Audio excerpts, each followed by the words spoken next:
liderança aqui da nossa diretoria, né? Os gerentes, os coordenadores. E nada mais, nada menos que a gente está dando um pontapé inicial para o projeto Ômega. É um projeto que todos estão ouvindo falar já há alguns meses, e antes, né, de a gente falar desse nome, Projeto Ômega, a gente ouvia falar de novo modelo de OIM, né? A gente falou durante algum tempo. Então, hoje foi aqui no período da manhã já divulgado para toda a liderança, para todas as coordenações.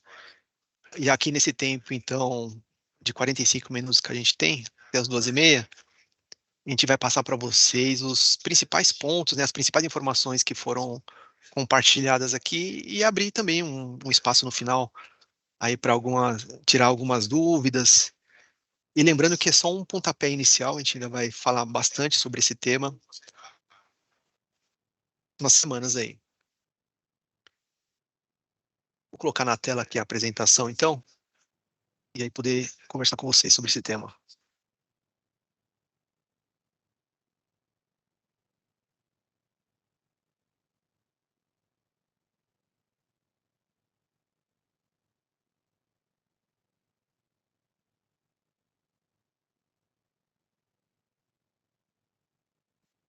Bom, legal, pessoal. Ele nasceu principalmente por conta de alguns desafios, que não são desafios, mas são desafios de todo o setor elétrico brasileiro. Então, a questão é que a gente, cada vez mais, precisa se preocupar com a questão de saúde e segurança. A questão da capacitação também de todos os colaboradores é importantíssima. A gente está num momento e num movimento de crescimento que não tem prazo ainda, né? A gente vai crescer por vários anos ou até mesmo por várias décadas ainda. Existe o tema de confiabilidade, né, em operação e manutenção, que é importantíssimo. A gente já tem falado isso já há vários anos.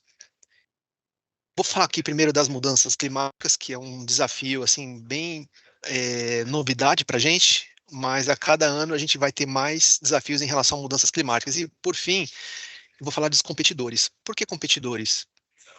O contexto das privatizações, principalmente da Eletrobras, que foi a mais significativa aí, que nós tivemos aí nos últimos tempos, ele traz uma competitividade muito forte no setor de transmissão, principalmente no que diz respeito à nossa receita anual permitida para operação e manutenção.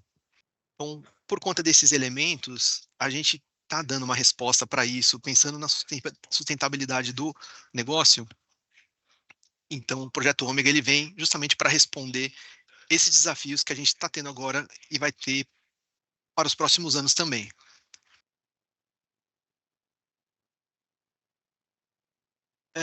Quando eu coloquei o pilar ali da competitividade como um dos pontos assim bastante importantes, a gente tem dentro do setor de transmissão, a gente está representando hoje uma fatia de 11% de todo o valor, né, de receita anual permitida que é pago para a OIM de todas as empresas do setor de transmissão. E a Eletrobras, por sua vez, ela é responsável pelo consumo de 34% de toda a RAP, sendo que o valor total que é pago para as empresas é de 60 bi. Um outro ponto, a cada 5 anos, deixa eu só fazer uma pausa aqui para ver, então, a pessoa está toda ouvindo normal, né? Ok. Sim. Sim, sim. Sim, essa pergunta que os coordenadores estão todos ao meu lado aqui. Então, gente, a cada 5 anos, e em 2018 foi a última revisão tarifária que nós tivemos, então a cada 5 anos é feito um estudo, né, de comparativo entre os gastos com a IM, né, de todas as empresas do setor, e existe um ranqueamento. Então, em 2018, nós estávamos como primeiro lugar em termos de eficiência de OIM, e as empresas aqui da Eletrobras estavam mal posicionadas. O que significa esses números aqui? Uma Chesf, por exemplo, de tudo que ela gastava para fazer operação e manutenção, ela recebia de RAP 74%, ou seja, ela ficava com déficit de 26% em relação à sua RAP. A nossa empresa, por sua vez, de tudo que a gente gastava ali em 2018 para fazer OIM, a gente recebia uma receita de 134, ou seja, seria um 34%.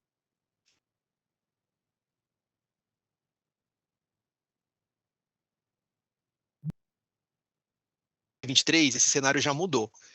Nós que estávamos em primeiro lugar em 2018, nós já passamos para um terceiro lugar, sendo que ainda assim nós estávamos já com uma boa eficiência, recebendo ainda uma bonificação de 18%, ou seja, da nossa RAP gasta, que era o 100%, a gente ainda estava recebendo um bônus de 18%. E da onde que vem esse dinheiro? Vem dessas empresas que estão menos eficientes. Então, uma Chesf, de tudo que ela gastava para OIM, ela estava recebendo uma remuneração de 73%. Então, esse é um pouco do cenário, e a cada 5 anos a gente faz essa revisão tarifária, e aí existe essa competição. Muito bem. Então, esse é aquele pilar ali da competitividade entre as empresas. Isso se faz, isso demonstra uma necessidade de busca por melhor eficiência a cada ano. Então, pensando em garantir essa eficiência, a competitividade, pensando em garantir essa eficiência, a competitividade e todos aqueles outros pilares que foi apresentado ali no início da minha fala, a gente vem com o projeto Ômega. Um outro ponto importante para a gente mostrar aqui. Nós estamos atualmente vivendo uma quarta temporada da diretoria de operações. Mas passando aqui pelas temporadas mais anteriores, principalmente para o pessoal que é mais antigo aqui de casa, a gente vai saber que nesse período aqui, ó, de 1999 até 2012, era um período que tinha era uma busca por excelência técnica, era a gente tinha as empresas estatais, foi mais ou menos nesse período que a gente passou pelo processo de privatização, onde a gente começou a ter uma preocupação com parcela variável, quando foi implementado. Então, foi a primeira temporada.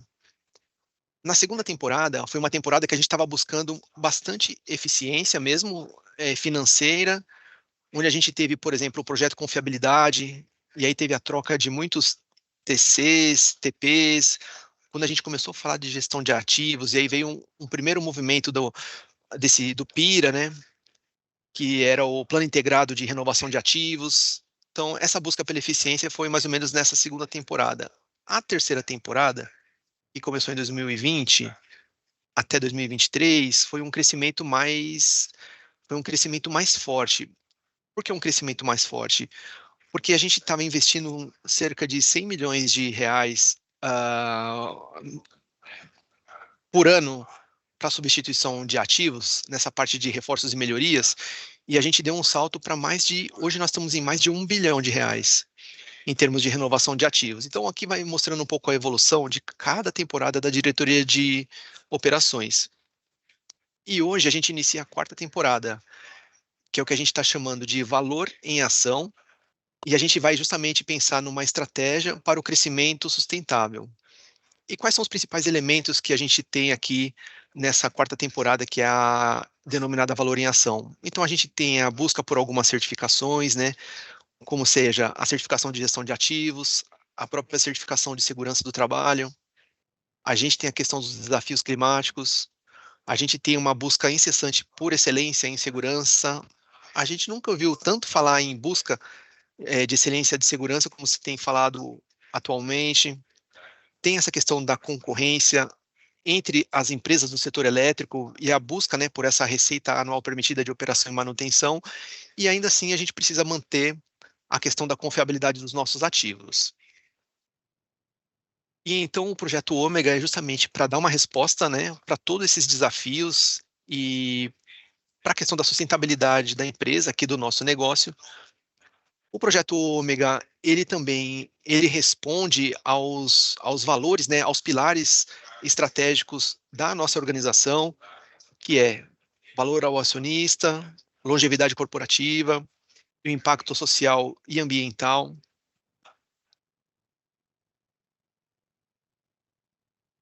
E aí, por fim, o projeto Ômega, então, ele tem um significado, né? Cada uma dessas letras tem um significado. Então, o projeto Ômega significa operar e manter com eficiência, garantindo a melhor gestão dos nossos ativos. Então, até esse momento aqui, eu vou até abrir a palavra para se alguém quiser fazer alguma pergunta nessa parte introdutória, e aí depois eu vou, de fato, explicar para vocês quais são as mudanças, então, que a gente passa a implementar a partir de hoje, não só na nossa gerência, mas em toda a diretoria de operações. Vou tirar um pouco aqui o compartilhamento e ver se tem alguém que está querendo fazer alguma pergunta até esse momento.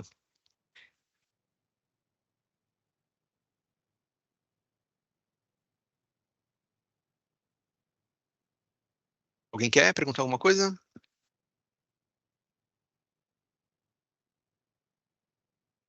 Não. Então, vamos para a parte que interessa agora.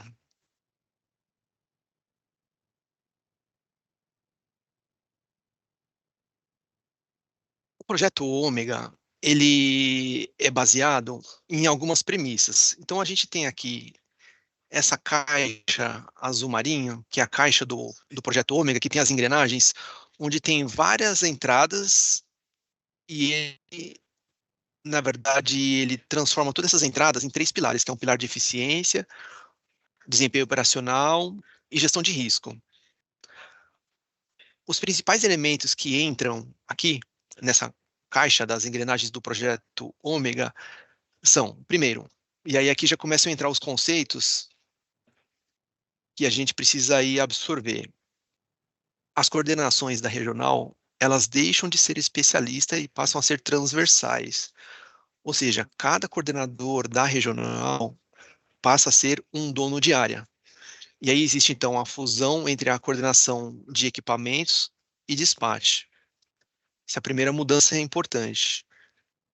Segunda mudança, até 2026, a gente não vai ter mais nenhuma subestação assistida 24 horas. A gente teve a revisão das políticas de manutenção com as melhores técnicas de gestão de ativos, principalmente pensando nos pilares de custo, risco e desempenho. Existe também um equilíbrio entre as coordenações, conforme alguns KPIs definidos no pilar de estrutura de eficiência. O que é isso? Foram calculados uns indicadores de eficiência e distribuição de equipe, de RAP. Vários elementos foram calculados em KPIs e aí teve um reequilíbrio entre as coordenações. Algumas coordenações foram fundidas, né? Então teve um remanejamento de instalações também. Então tem subestações de uma área que foi transferida para outras. Então teve toda uma reestruturação da parte de coordenações também. E por fim, e não menos importante, foi definida uma trilha de desenvolvimento justamente para garantir a sustentação desse novo modelo de negócio. Então, falando de estrutura, que é o primeiro pilar aqui, que tem mudanças assim, bem importantes. A subestação em Bugaçu, que era da Regional Cabreúva, ela passa a ser da Regional São Paulo. As subestações Nordeste e Água Azul, que eram da Regional São Paulo, passam a ser da Regional de Taubaté.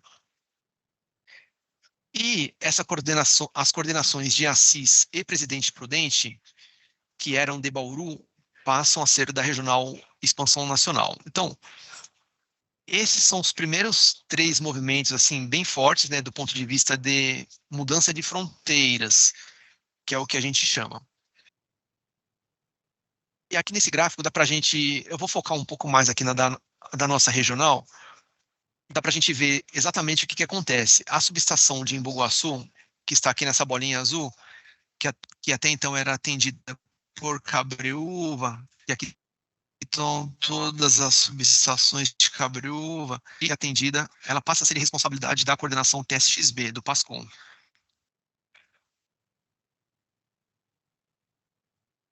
E essas duas subestações aqui, que são Água Azul e Nordeste, que estavam ali com a coordenação leste, passam a ser agora ali da coordenação de Santo Ângelo, respondendo para Taubaté. Então, essa mudança de fronteira é um primeiro movimento importante.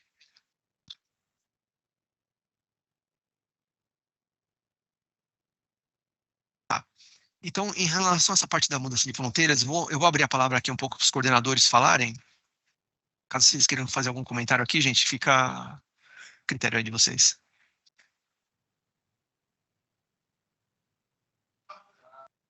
Bom, por Um de mim, vocês? acho que a gente pode dar sequência, e aí no final a gente tira dúvidas e deixa uns minutinhos para a turma participar, né? O que vocês acham? Vamos seguir, então. De acordo. Oi? Vamos Não, seguir. pode seguir. Então, vamos lá. Essa parte aqui é uma parte importante também de mudança da estrutura da liderança, de toda a diretoria de operações. Então, tem uns movimentos importantes aqui, né, para a gente comunicar. Então, aqui eu vou passar gerência por gerência, como que fica a partir de hoje, né, a divisão aqui das equipes.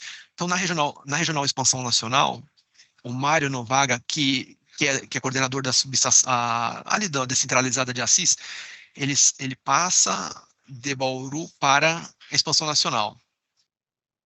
E o Carlos Viola também, que é coordenador de linhas de Bauru, passa a ser um coordenador de uma equipe de linhas da Expansão Nacional.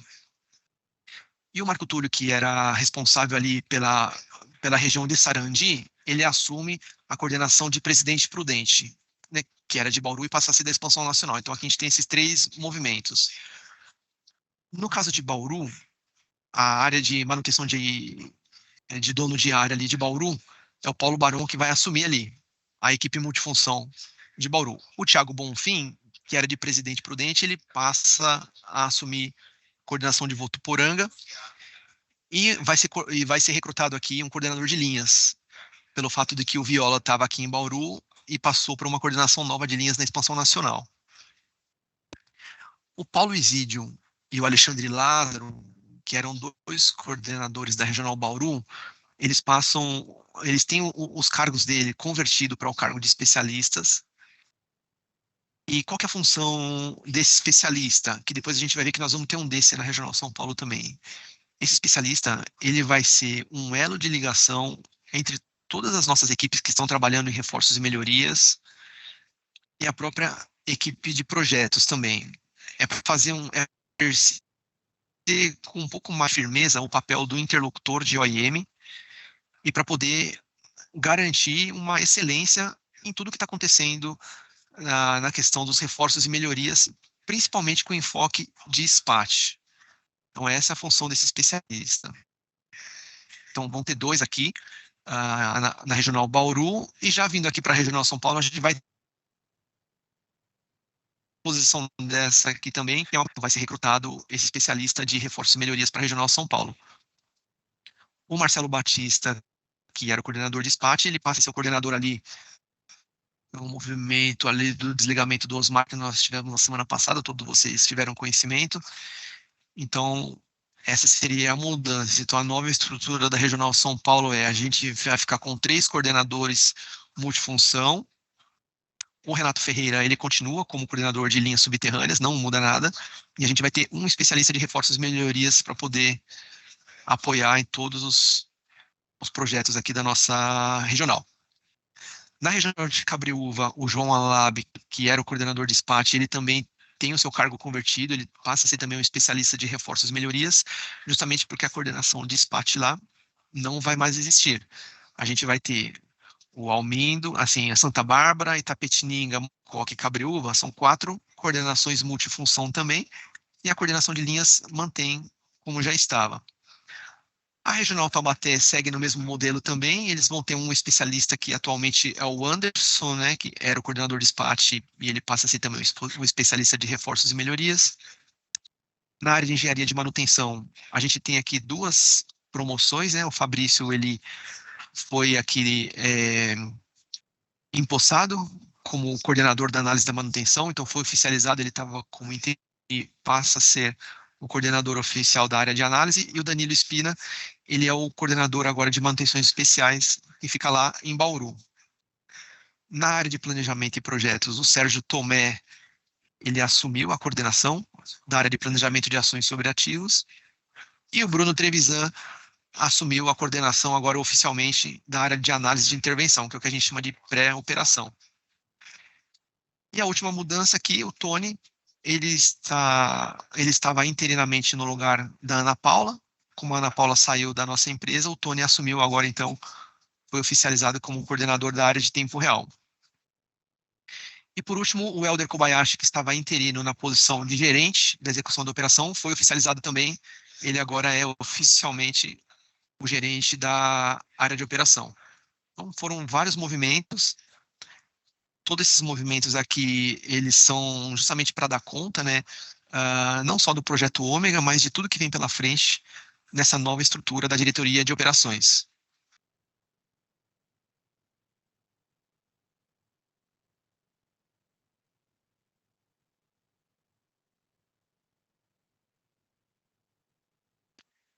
Eu vou direto para essa parte aqui, porque é uma parte que vocês já devem ter ouvido falar,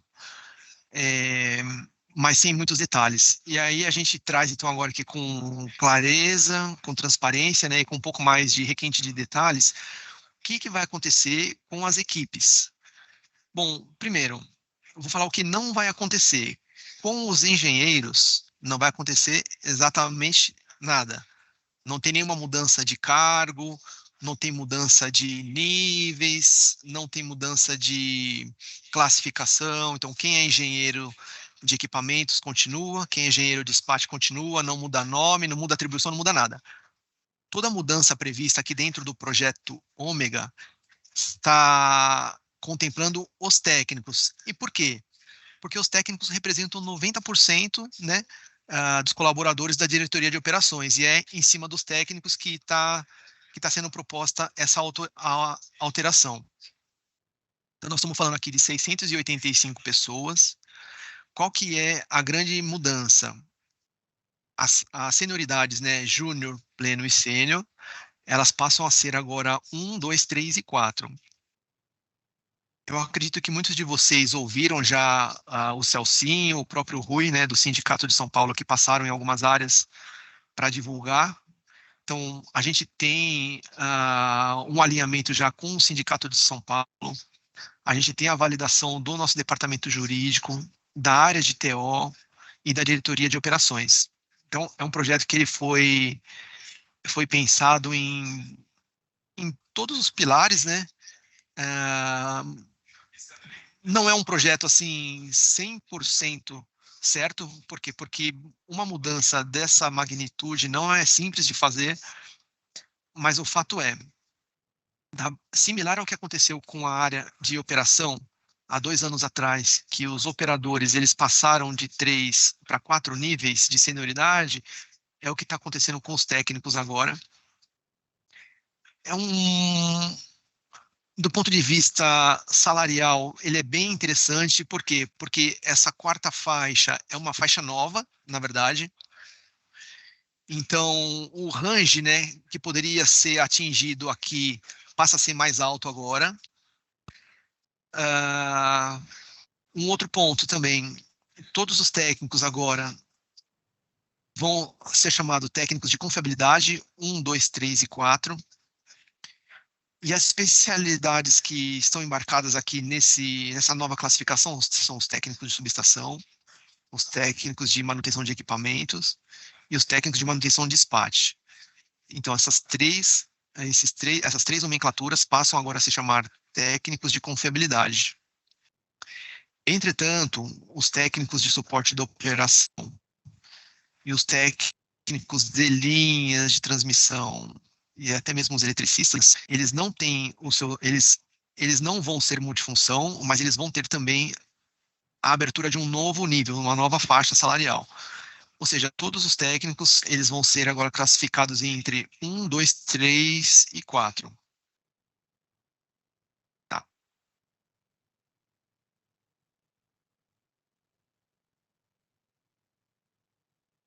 Um outro ponto. Como que vai se dar essa transição?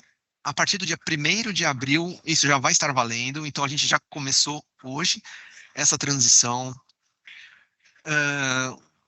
Como principalmente os técnicos de subestação, equipamentos e SPAT vão estar no modelo multifunção, então foi desenhada uma trilha de formação. Essa trilha de formação, ela é a médio prazo. Ela tem 5 anos, foram contemplados 77 temas e está previsto 90 horas de capacitação por ano para cada colaborador.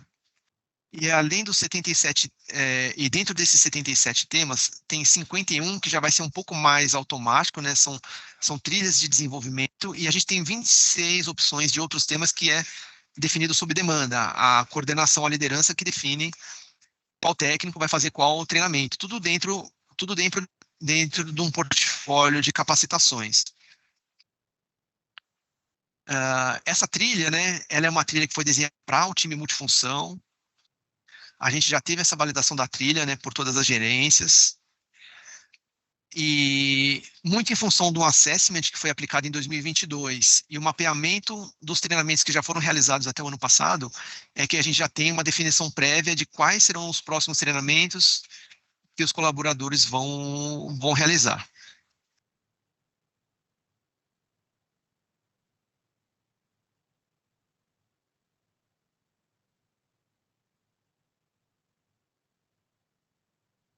Me ajudem aí, gente, o que está faltando eu falar aqui antes de a gente abrir para a sessão de perguntas e respostas.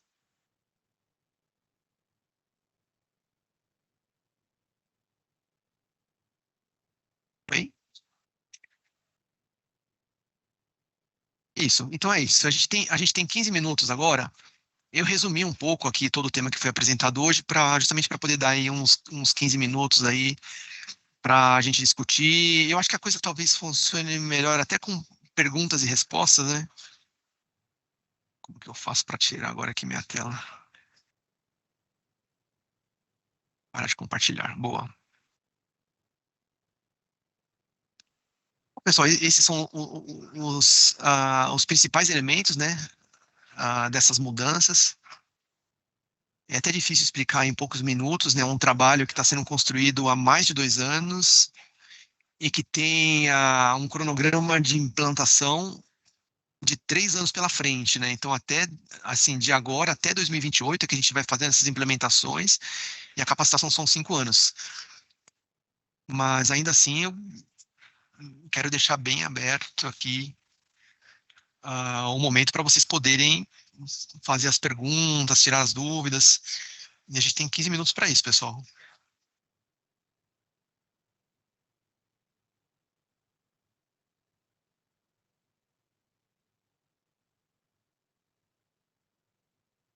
Sejam corajosos. Não, é bacana que é muita informação, né? Mas vamos lá, pessoal. Boa tarde, Miss. Ô, Tarcísio. Falou Vander, o Luigi, não sei quem está falando. Essa estruturação, pelo que eu entendi, começa só em abril, então. Essa nova estruturação, né? Ou já é a partir de hoje? De quando? Eu não consegui entender, escutar a pergunta dele. Para mim não. Ele perguntou. Luigi, a transição oficial acontece a partir de 1º de abril, né? E ela tem ali um período ali de uns 2 meses até concluir por total, né? Mas é lógico que essa aproximação entre as áreas já vai começar a existir, né? Então, logo a gente volte, né, para entender pessoas, atividades, recursos. Então, essa oficialmente a gente já começa a fazer esse movimento interno, mas oficialmente na estrutura 1 de abril. Ah, ok. Obrigado. Uma coisa, Luigi, que a gente não precisa se preocupar e nem ter muito receio, é de que ninguém é louco de fazer uma mudança muito drástica do ponto de vista do que está sendo realizado no dia a dia. Na verdade, eu posso afirmar para vocês que quem vai ter o maior trabalho nessa transição agora vão ser os coordenadores. Por quê? Principalmente porque o pessoal de SPAT, que agora todos são técnicos de confiabilidade, passam a responder para um coordenador multifunção, mas não quer dizer que vai parar de fazer as atividades que estão fazendo, não. Quem está fazendo as atividades de SPAT vai continuar, quem está fazendo as atividades de manutenção de equipamentos continua, os técnicos que estão ali fazendo esse suporte à operação continua, e aos poucos isso vai sendo migrado muito em função das habilidades, né, de cada pessoa. Não é uma coisa que agora todo mundo vai fazer tudo a mesma coisa. Não é. A gente tem que pensar que é um time de futebol, que antes a gente tinha, assim, a gente tinha um coordenador que cuidava de alguns jogadores, né, com especialidade de despate, e agora não, agora a gente tem um coordenador multifunção, mas os jogadores, cada um sabe jogar na sua posição. Isso não vai mudar drasticamente. Vamos pensar assim, qual que seria um ponto, assim, muito bom. Os técnicos de confiabilidade que eram subestação, vão receber mais treinamentos de despate, e os técnicos de despate, aos poucos, vão recebendo treinamentos de equipamentos, então tudo vai ser mediante algumas capacitações cruzadas. Então, quanto mais capacitado tiver o técnico de confiabilidade, e quanto mais afinidade ele tiver para um tema, o coordenador vai colocar essas equipes para trabalhar nas suas especialidades que têm maior afinidade. Ninguém vai expor ninguém a risco. Outro ponto, a escala de trabalho não vai mudar. Quem folga no 5-2 continua no 5-2. Quem folga no 6-3 continua no 6-3. Então, na prática, quase que não vai mudar muita coisa. Por agora, tudo vai ser nesse prazo de 3 anos, devagarzinho, que a gente vai fazendo esses cruzamentos. Ok? Diga, Renan. Nós teremos alterações nos PAs, assim, uma possibilidade de juntar todos os técnicos na regional, ou vai manter cada PA aí separado? Não, por enquanto, mantendo da mesma forma, não muda nada, tá? Por enquanto não muda nada. Como eu disse, a questão existe lá, você deve ter visto lá que até 2026 a gente não vai ter mais nenhuma subestação assistida 24 horas. Mas o fato de a gente não ter uma subestação assistida 24 horas não significa que eu não possa ter em algum outro lugar da regional um ponto, um PA, uma localidade com pessoas e até mesmo pessoas trabalhando à noite. Então, mas por agora não muda nada ainda, isso aí tudo tem que ser desenhado. O que está mudando agora mesmo são os cargos, as responsabilidades dos coordenadores, e a gente vai começar um movimento lento de transição. É isso. Você tinha começado a fazer uma pergunta antes da gente dar a palavra para o Pedro. Você quer seguir com a sua pergunta? Sim, era exatamente em relação ao horário da noite, né, que vai ser extinto a partir de 2026, né? Eu queria só entender o que vai acontecer com o pessoal, né? Se já tem uma escala definida. Wander, só tomar cuidado. O fato de não ter a subestação assistida 24 horas não significa que o horário que vai ser desassistido é o da noite. O que a gente está dizendo é o seguinte: nenhuma subestação vai ter gente lá o tempo todo, mas em algum momento do dia ela pode ter. E assim, quanto mais habilitadores, quanto mais a subestação puder ser operada, principalmente nos restabelecimentos pelo COT, menos horários essa subestação vai ter pessoas. Mas o fato da gente desassistir algum horário, ou mais de um horário, não significa que vai ser o noturno. Pode ser até o horário da tarde, por exemplo. Mas nada disso está definido ainda. Entendi, agora ficou mais claro. Na fila era o Pedro. Você desistiu, Pedro? Não, eu só queria fazer um questionamento. Hoje a gente tem o cargo de Junior, Pleno e Sênior, e agora com o técnico de confiabilidade vai ter o técnico com 1, 2, 3 e 4. Só para entender qual que vai ser a ideologia, né, que vai ser seguida para estar classificando hoje o Júnior, o Pleno e o Sênior, para estar enquadrando nesse 1 a 4 aí. Como é que vai ser feito essa organização para a questão dos cargos? Tá. 2 principais critérios. Um primeiro critério é a própria questão da qualificação, das habilidades, dos conhecimentos, das especialidades, né, aí que foram fundidas, e também das habilidades requeridas dentro desse novo modelo de manual unificado, que seria dos líderes de trabalho e líder de operação. Tudo isso foi levado em conta como um dos pilares, ou seja, Quanto menos treinamento, quanto menos capacitação, quanto menos desenvolvimento esse técnico precisar, mais ele vai subindo nessa escala de 1 a 4. Esse é o primeiro pilar. E o segundo pilar é a questão salarial. Então, quanto maior for o salário hoje desse técnico, mais ele vai estar subindo nessa questão da classe do 1 a 4. E quanto menor for o salário, e quanto menor for essa qualificação, mais ele vai para baixo. Então, teve essa distribuição. Então, esses 3 níveis acabou sendo distribuído nos 4 níveis. Vai acabar, assim, muito provavelmente isso não vai agradar 100% do nosso público, mas o que acontece? É uma régua. O pessoal falou uma palavra aqui que eu não me lembro agora, mas tem... Como? Na verdade, a gente tem 4 grades agora, de 80 a 120, né? Então, assim, pode ter alguns técnicos pleno que ficaram em 2, outros vão para 3. Pode ter alguns técnicos sênior que ficaram em 3, outros em 4, ou talvez até em 2. Então, teve um pouco dessa diferenciação. Mas, brevemente, todo mundo vai saber aonde ficou enquadrado. E aí, os coordenadores vão ter maiores detalhes para poder explicar para cada um de vocês. Mas esses são os 2 pilares que foram levados em conta, tá? Então, assim, teve pessoas... Um ponto importante que a gente viu, o próprio sindicato mostrou, quando veio falar desses 4 níveis, é que, hoje, várias pessoas estão fora da faixa, acima dos 120. Né? A partir de agora, muito menos pessoas, ainda pouquíssimas pessoas vão estar fora da faixa, porque teve um pouco desse viés de salário também para a questão do enquadramento. Esses foram os dois principais pilares. Iago, você tinha levantado a mão. Se vocês quiserem levantando a mão, acho que é uma forma fácil aqui da gente organizar, tá? Boa tarde, Thaís, Tarcísio, pessoal. A minha pergunta é o seguinte, é referente aos cargos, né? Que agora vai ser técnico 1, 2, 3 e 4. Pelo que eu entendi, eu me enquadro no técnico 1, né? Só que até meses atrás, eu era técnico pleno de subestação. Estaria na faixa 2, no caso. Eu queria saber, referente aos salários, como é que vai ficar essa diferença, né? Se vai ter algum reajuste ou não vai ter. Porque, pelo que eu entendi, eu vou estar ali no 1, e quem vai estar no 2, por exemplo, talvez esteja ganhando menos que eu que estou no 1, entendeu?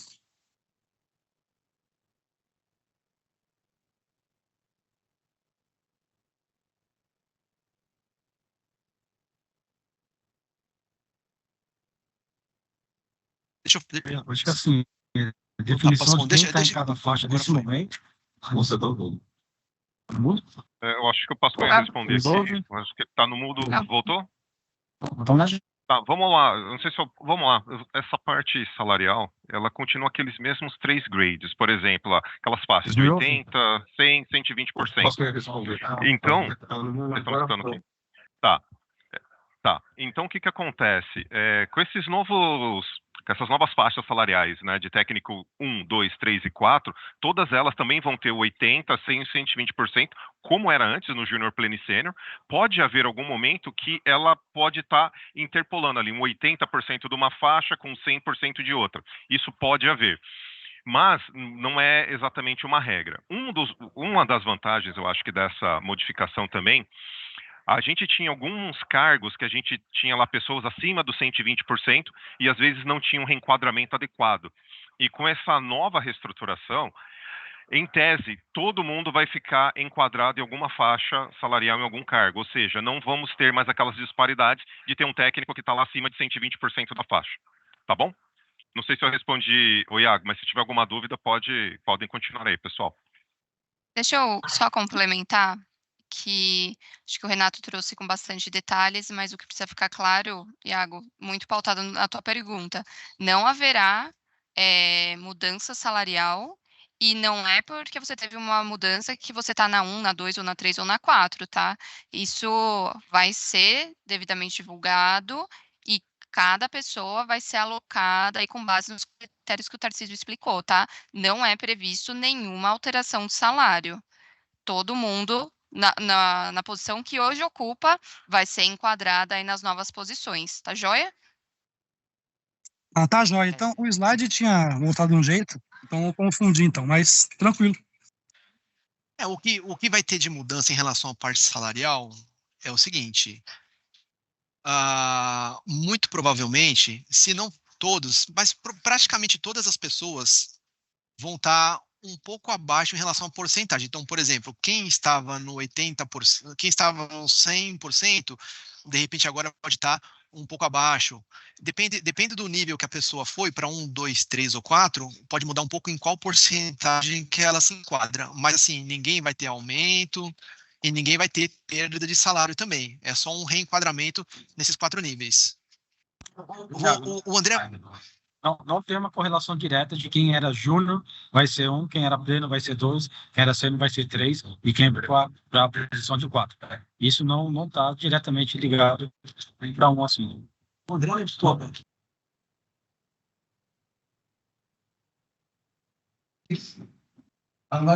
tarde, Tarcísio. Boa tarde a todos. Levantou a mão. Aqui encerrar, a gente vai ter a continuidade do nosso evento aqui.